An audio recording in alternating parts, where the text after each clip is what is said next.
몇 가지 캠페인을 벌이고 있습니다.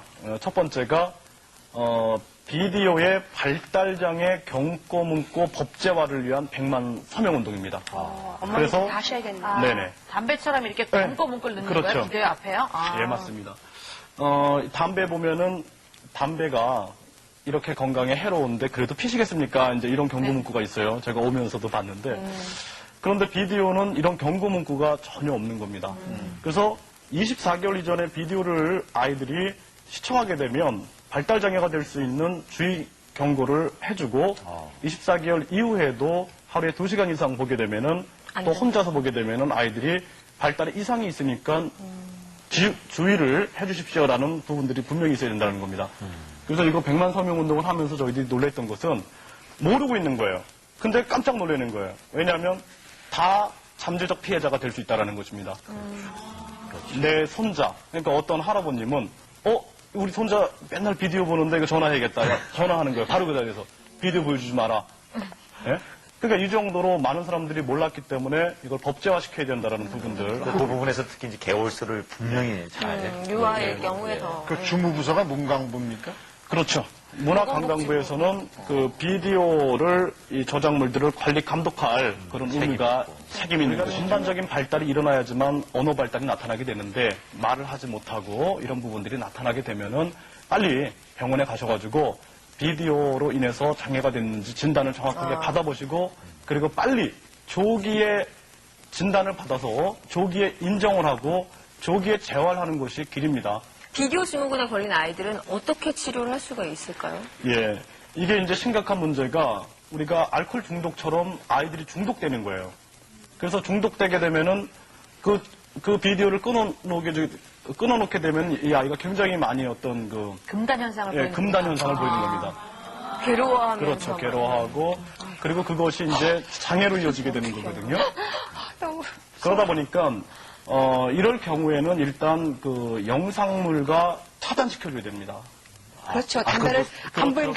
탄칼에? 마약 중독자가 완전히 예, 예. 격리되어 있는 것을 일단은 격리시키는 사실은 격리시켜주는 게 빠릅니다. 그래서 아이가 우리는 이제 컴퓨터에서 요즘에 육아교육 사이트가 있어요. 그러니까 아이들이 컴퓨터에도 집착을 하게 됩니다. 그렇죠. 또 비디오, 텔레비전 이런 화면에 집착을 하게 되니까 나중엔 부모님들이 되다 안 되니까 텔레비전을 쳐버립니다. 아예. 컴퓨터를 쳐버립니다. 그게 제일 좋겠다. 근데 이 아이들이 중독이라는 것은 계속 찾게 되는 거예요.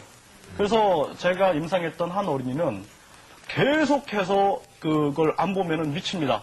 그러니까 부모님이 너 3일만 약속해보자 라고 하니까 이 아이가 아주 이 정신분열증 사태까지 가버리는 겁니다. 그러니까 나중에 부모님 손을 드는 거예요. 저 아이가 저렇게 괴로워하는데 술, 담배 끊고 괴로워하는 사람보다 더 심하게 괴로워하는 거죠. 그러니까 야 이거 안 되겠다. 그냥 나중에 포기하는 이런 사태가 있는데 포기하면 안 되시잖아요. 예, 재활하기 위해서는 비디오, 텔레비전 화면을 끊어주시고요. 그리고 인간이 발달되는데 가장 중요한 것은 사람이 직접 놀아줘야 되는 겁니다. 데리고 나가야 되겠다. 나가야죠. 네, 데리고 그러니까 나가. 원리는 굉장히 간단한 거예요. 그래서 예전에 우리 어르신들이 옛날에 우리 선조들이 보면은 아이들이 민속놀이가 있어가지고 실컷 놀았거든요. 그러면은 정신도 건강하고 몸도 건강하고 뇌도 잘 발달된 거예요. 근데 우리 사회에서 보면은 초조교 교육 같은 경우에는 유치원, 유아기 때부터 입시 준비를 하고 있는 거예요, 사실은 아이들이. 그러다 보니까 지금 이 시대가 조금 있으면 이제 어린이날인데 정말 부끄러운 겁니다. 이 시대가 어린이들한테는 가장 불행한 시대가 아니겠느냐. 그런 생각을 해보게 됩니다. 이 문제에 대해서 굉장히 전부터 심각한 부분들을 알았기 때문에 아내하고 상의해서 24개월 이전에는 안 보여줬고요. 그리고 그 이후에 보여줄 때도 우리가 하루에 1시간 이상은 절대 안 보여줬고 커서는 지금 같은 경우에는 아이들한테 시계바늘이 여기까지 갈 때만 보는 거야 약속을 하는 거죠, 정확하게.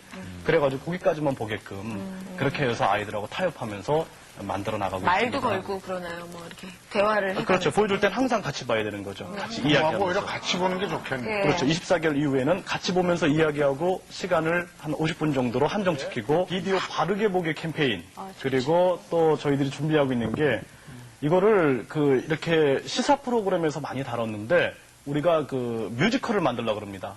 그래서 문화적으로 알리려고 그래요. 전국 공연이 있을 겁니다. 그래서 비디오 증후군 피해 사례 이야기로 해서 아이야 엄마 눈을 똑바로 보렴이라는 뮤지컬을 만들어서 이제 공연이 들어갈 겁니다.